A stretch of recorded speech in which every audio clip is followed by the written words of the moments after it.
MOU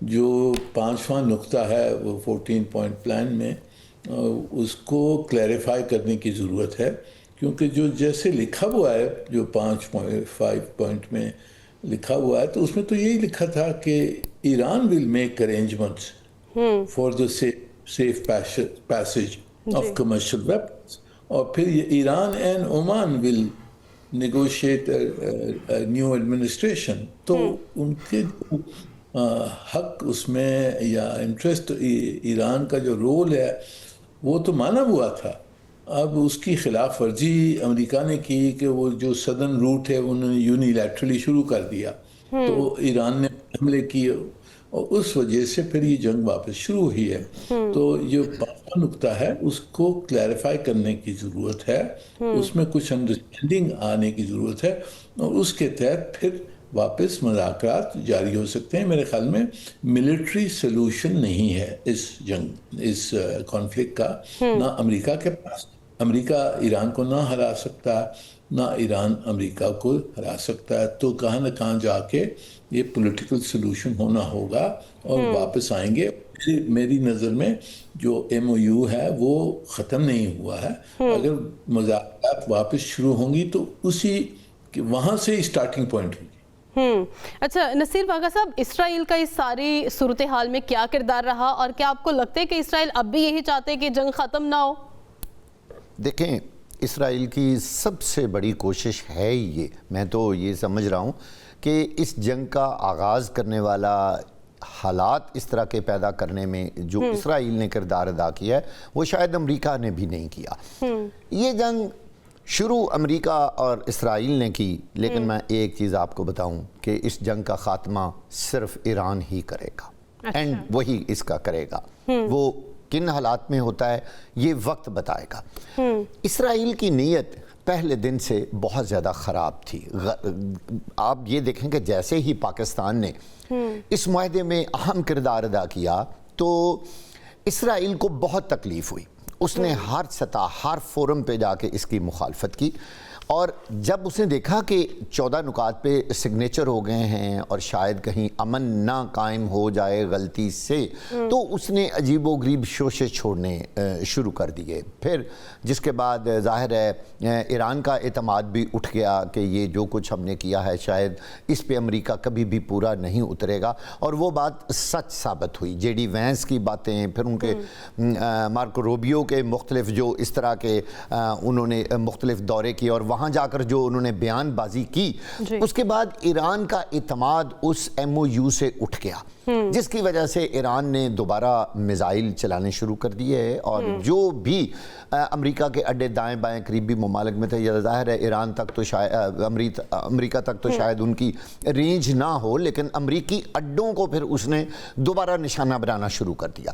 ساری دنیا نے دیکھا کہ اس جنگ میں اہم ترین کردار، یعنی جنگ کرنے میں اور جنگ ختم نہ کرنے میں اسرائیل نے ادا کیا ہے. بلکہ امریکہ کے اندر بھی امریکی عوام بھی اس چیز پہ بالکل ان کو یقین ہے کہ یہ اگر جنگ ختم نہیں ہو رہی تو یہ اسرائیل نہیں ہونے دے رہا. اور امریکی صدر کو وہ مختلف قسم کے راستے دکھاتا ہے، اس کو غلط جو بھی ایک طریقہ کار اسے بنایا ہوا کہ اس کو غلط گائیڈ کرنا کہ جی اگر ایسا ہوگا ایران یہ بات کر رہا ہے اور وہ فلاں. لیکن وقتاً فوقتاً ڈونلڈ ٹرمپ بھی ان کے خلاف بیان دیتے نظر آئے. آپ دیکھیے کہ ڈونلڈ ٹرمپ کسی ایک بات پہ قائم ہی نہیں رہتا. سب سے بڑی جو پرابلم ہے نا امریکہ کی وہ یہ ہے کہ وہ کبھی بھی اپنی بات پہ قائم نہیں رہے. آج وہ کچھ بیان دیں گے، 1 گھنٹے کے بعد امریکی صدر کا بیان کچھ اور ہوگا. پہلے وہ ایران کے بارے کچھ اور باتیں کر، دیکھیں نا آپ وہ دن بھی یاد کریں کہ وہ کہا کرتے تھے ہماری بہت اچھا MOU سائن ہو گیا ہے، ہم بالکل اب قریب ہیں صلح کے اور جنگ بندی ہو چکی ہے، دنیا بھر میں امن ہو جائے گا اور میں ہوں جس نے امن کرا. اور یہ کریڈٹ بھی امریکی صدر ڈونلڈ ٹرمپ لیتے رہے. آپ بتائیں اب وہ کریڈٹ کہاں گیا؟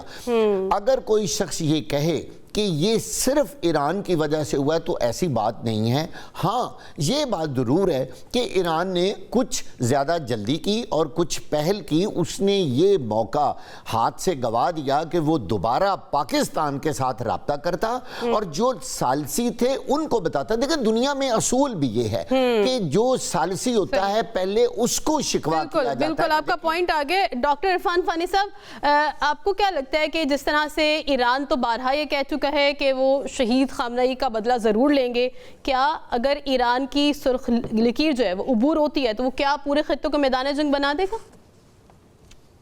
دیکھیں میرا خیال ہے کہ اگر ہم ایک ازیوم کرتے ہیں کہ ڈونلڈ ٹرمپ اگر قتل ہو جاتا ہے اور جیسے کہ اسرائیل نے یہ ایک فالس فلیگ کا وہ کیا بھی تھا کہ ایران جو ہے وہ ان کو مارنا چاہتا ہے, تو امریکہ کا ریئیکشن کیا ہوگا؟ جب آپ کسی ریاست کی 72 ٹاپ لیڈرشپ جو ہے فرسٹ ایئر سیکنڈ ایئر ان کو آپ ڈی کیپیٹیٹ کر دیں گے ابھی, اور ان کے بچے ان کی آنکھوں کے سامنے, ان کی بیٹیاں ان کی نواسیاں جو ہیں ان کے سامنے شہید ہو جائیں گے, اور پھر آپ ان سے یہ ایکسپیکٹ کریں کہ وہ آپ کے ساتھ بیٹھ کر نیگوسیشنز کریں. جب جون کے اندر بھی ٹاکس پہ آپ نے بم پھینکا ہو, جب فیبرری کے اندر بھی ٹاکس جاری تھی تب آپ نے جنگ شروع کی ہو, ابھی بھی ایم او یو جاری تھا جب آپ نے وہ جو سدرن پارٹ ہے وہ جو کوریڈور نیا آپ تشکیل دینا چاہ رہا ہے امریکہ وہاں پہ اسٹریٹ آف ہرموز میں آپ نے وہ کر دیا ہو. تو بھائی کل وہ جو اراکچی صاحب کی جو سٹیٹمنٹ ہے انہوں نے کہا تھا سفارت کاری ہم کر رہے ہیں نا, یہ تو ہم دنیا کو امریکہ کا اصل چہرہ دکھانے کے لیے کر رہے ہیں کہ آپ یہ کہو کہ اس کا نہ کوئی دین ہے, نہ مذہب ہے, نہ لا ہے, نہ کوئی قانون ہے, نہ کوئی اصول ہے. بات یہ ہے کہ جب آپ کا دشمن جو ہے وہ دنیا میں کسی اصول کو ماننے کے لیے ریڈی نہیں ہے, جو یونائٹڈ نیشنز کو ماننے کے لیے ریڈی نہیں ہے. مارکو روبیو جو ہے وہ ایک آرٹیکل لکھتا ہے وال آف اسٹریٹس کے اندر, وہ یہ کہتا ہے جی یہ جو آئی سی سی ہے انٹرنیشنل کرمنل کورٹ اس کو ختم ہو جانا چاہیے اور امریکہ اس سے بھی ڈرا کر لے گا, کلائمیٹ چینج سے آپ بھی ڈرا کر لیں گے, جو انٹرنیشنل کورٹ آف جسٹس کو آپ دھمکیاں دیتے ہیں. تو مطلب وہ لوگ دیکھیں ایران اس خطے کے اندر تمام صدرن جو ہمارا گلوبل ساؤتھ ہے نا ان کی جنگ لڑ رہا ہے, اور یہ آخری اپرائزنگ ہے کلونیلزم کی. جو نیو کلونیلزم ہے نا اس کی آخری اپرائزنگ اسرائیل اور امریکہ کی طرف سے اس خطے کے اندر ہے. باقی تو سارے عرب کنٹری جو ہیں وہ ڈی سوورن کنٹریز ہیں, ان کی پیٹرن ایج جو تھے وہ کل فرانس اور برطانیہ تھے, آج امریکہ ہے. اگر آج کوئی اس امپیریلزم کے خلاف, اس نیو کلونیلزم کے خلاف اگر کوئی کھڑا ہے جو یہ دنیا کو بتا رہا ہے کہ سوورینٹی کی ڈیفینیشن کیا ہوتی ہے, جو دنیا کو یا عربوں کو یہ سمجھانے کی کوشش کر رہا ہے what sovereignty is all about, کہ جب آپ سوورن ہوتے ہو تو آپ اپنی ایک انچ زمین کے اوپر بھی کمپرومائز نہیں کرتے ہو. تو بھائی آپ اور باقی جو عرب ریاستیں ہیں وہ تو اپنی جو خارجہ پالیسی کا فیصلہ آپ نے لینا ہے, کوئی بڑا پروجیکٹ شروع کرنا ہے, آپ تو ان کی پرمیشن کے بغیر کر ہی نہیں سکتے ہو. بالکل بالکل, دیکھنا یہ ہے کہ اب یہ معاملات کیا رخ اختیار کرتے ہیں. منیر اکرم صاحب ہمارے ساتھ موجود تھے, نصیر واگا صاحب اور ڈاکٹر عرفان فانی صاحب, آپ تینوں مہمانوں کا بہت شکریہ. ناظرین بریک کا وقت ہوا ہے, بریک کے بعد جب واپس آئیں گے تو بات کریں گے کہ خیبر پختونخوا کے نوجوانوں کو صوبے بہتر مستقبل کے لیے کس طرح سے متحرک کیا جا سکتا ہے. اسٹے ود اس.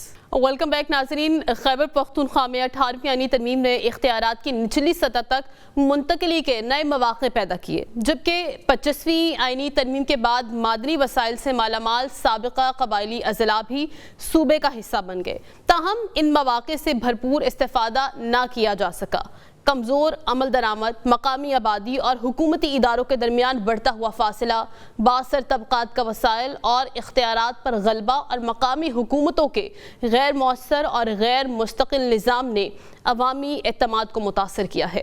ناظرین سوال یہ ہے کہ خیبر پختونخوا کے نوجوانوں کو صوبے کے بہتر مستقبل اور مثبت بیانیے کی تشکیل میں مؤثر کردار ادا کرنے کے لیے کس طرح متحرک کیا جا سکتا ہے, اور نوجوانوں کی بامعنی شمولیت, شفاف حکمرانی اور پائیدار ترقی کو یقینی بنانے کے لیے کن ادارہ جاتی اصلاحات کی ضرورت ہے. اسی معاملے پر بات کرنے کے لیے ہمارے ساتھ موجود ہیں سابق ڈی جی یوتھ افیئرز کے پی ڈاکٹر نعمان مجاہد صاحب. بہت شکریہ ڈاکٹر صاحب آپ کے قیمتی وقت کا.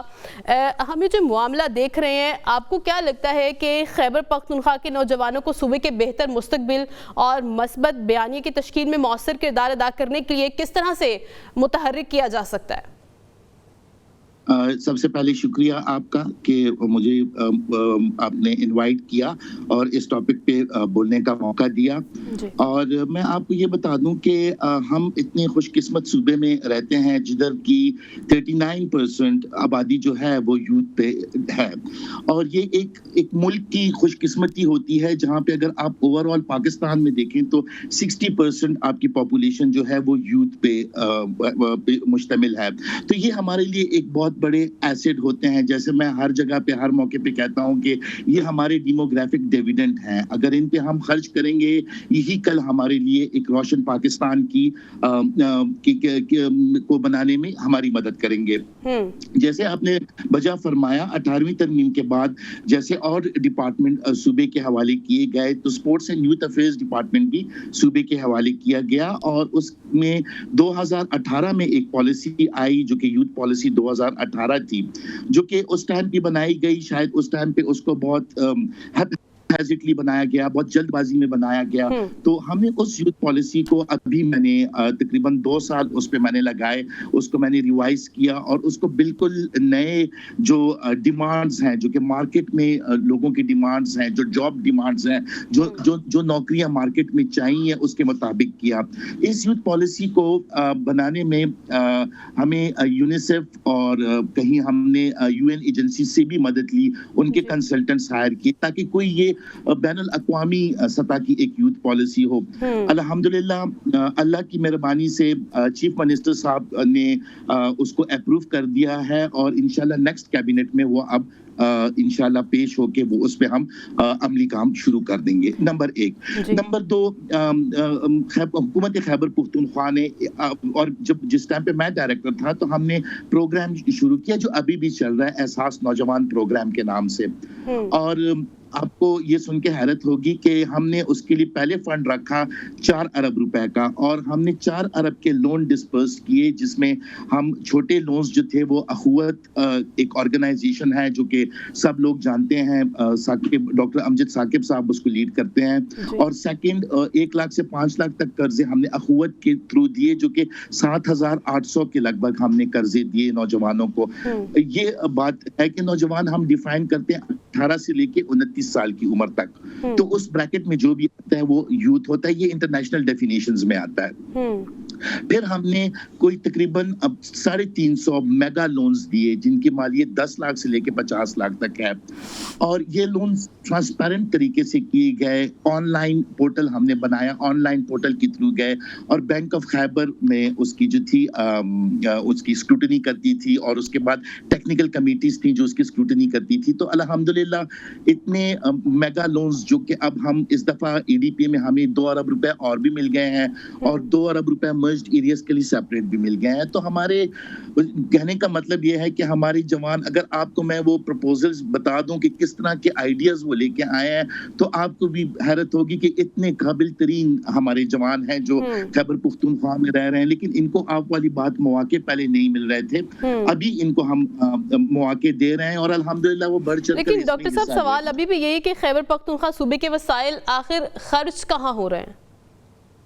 دیکھیے, میں نے تو آپ کو بولا کہ جیسے میں نے آپ کو کہا کہ میرے پاس آن ریکارڈ ہے دیٹ کہ 4 بلین کے آئے, اور 4 بلین کے ودن 2 ایئرز ہم نے 4 بلین کی ڈسبرسمنٹ کر لی, جو کہ بالکل ٹرانسپیرنٹ طریقے سے کی گئی. اور اس کا عین وہ ہے کہ ابھی تک الحمدللہ اس پہ کوئی بھی کمپلین نہیں آیا. دس مینس کہ جہاں پہ کمپلین نہ ہو, it means the transparency is followed. نہ اس میں ہم نے کوئی پولیٹیکل وہ کی کہ سفارش کی, نہ کچھ بھی, بالکل میرٹ بیسڈ ہوا. اور ہم نے جو کہ چیف منسٹر صاحب کا بھی, سابقہ چیف منسٹر صاحب کا بھی اور ان کا بھی یہ تھا کہ اس میں کوئی بھی سفارش والا کلچر نہیں چلے گا, اور انہوں نے اپنا جو تھا وعدہ پورا کیا, اور جس کی وجہ سے ہم میرٹ بیسڈ لونز دے سکے. نمبر 2, میں آپ کو بتا دوں کہ جوانوں کے لیے ہم نے, اب آپ نے شاید سنا ہوگا, ان KP is the first government جہاں پہ during my 2 years tenure ہم نے 22 اضلاع میں جوان مراکز قائم کیے. اب جوان مراکز کیا ہیں؟ جوان مراکز یہ ہے کہ آپ ایک جوان مراکز کے اندر آپ کو IT لیب ملے گا,